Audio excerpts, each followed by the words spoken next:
Alright, yo, what is good with y'all? We got this Berserker build. It's insanely overpowered. It debuffs a lot, and it has Cursed Enchant, Chaos Orb, which goes crazy together. Darkblood Hexer, so that every time an enemy debuffs us, we reflect the debuff to them, and Chaos Orb can proc off of that. Let me just show y'all what I have on the Darkblood Hexer real quick. We have 3 Shattering, they're all Radiant. 3 Shattering, 1 Executing, 1 Empowering, and 2 Voltaic. You don't really need more than 2 Voltaic shards, especially with Berserker, because Carnage, when you use even 7 Voltaics, it's only going to get you 2 energy, and 2 Voltaics is more than enough. Let's just get into a fight real quick. We have Estella with the Berserker Mastery that makes you do more damage when you're low HP, so that pairs well together. You get like more than double damage when you're below half HP, or even half HP. So that's really good against Metrom's Vessel, where if he Oblivions, you literally just get more than double your damage for free, basically. The base damage is great too. I mean, like, look, this is a 1 energy Carnage with nothing, like no setup at all. And it basically just, yeah, normally it one-shots the Magma Golem, but we got unlucky with the crits. These are our accessories right here. Blessed Pinpoint +2, Blessed Ring of the Dragon. I switched that out for Blight when we go into Metrom's Vessel, or Thorian, depending on which one we're going into. I have Blessed Earring of Blitz +2 for the damage, Blessed Necklace of Precision +2 for the damage, and with the Mastery Tree, we do actually have pretty decent HP still. I also have the Wandering Practitioner armor on, which is better than Berserker armor. It's the Brawler armor. It gives even more energy and even more strength than the Berserker armor, so just go grab that real quick, and let's get into the Mastery Tree. Alright, so right here we got the Mastery. I went 1 left path for Big Sword, and then I went full right path because, bro, first and foremost, Endurance is pretty nice, but Intense Rage is so good. Buff at low HP increased from 40% to 60%, and it now also gives an energy gain buff. Against Metrom's Vessel, which is what this build is mainly used for, that's going to be huge. Like, the energy buff and, like, the damage when he Oblivions, you just get an increased 60% damage buff, like, basically for free every time he Oblivions. And then Rage and Power, buff damage, buff the damage buff, heavily reduce the defense loss, and lasts 1 turn longer, and now gives you an energy buff as well. This build has very high energy sustainability while also doing crazy damage. That's the entire point, you feel me? And let's just move on into Metrom's Vessel. Alright, and we're about to go into Metrom's Vessel. One thing I forgot to mention is that this build has Lost Scroll of Metrom's Grasp as its Lost Scroll, because sometimes you do have a surplus of energy and you just want to use like a skill, like a high energy skill. Like Metrom's Grasp is perfect for that. It just, it's a really good skill overall. It makes you do more damage. And let's just get into the Metroms, bro.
Alright, so I just want to show y'all that the build is pretty good in Yarthul as well. So we're about to do a solo corrupted Yarthul.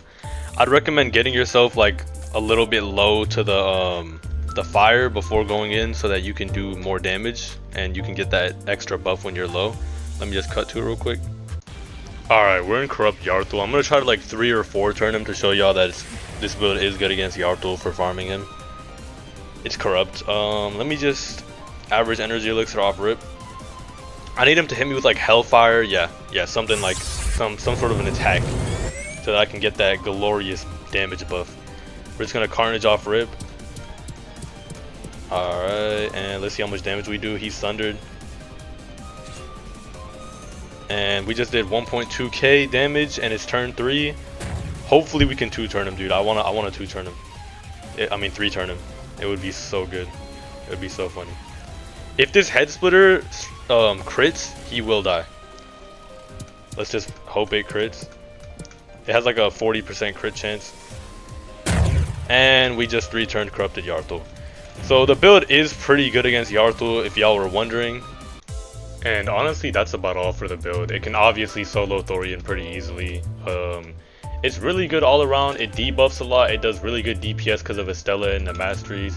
And if y'all haven't already, just drop a sub. Join the Discord. It's gonna be in the description. We do so many giveaways on the Discord, bro. I'm telling y'all, like, you're missing out if you're not in the Discord. We do so many giveaways. And I'll see y'all on the next one, bro.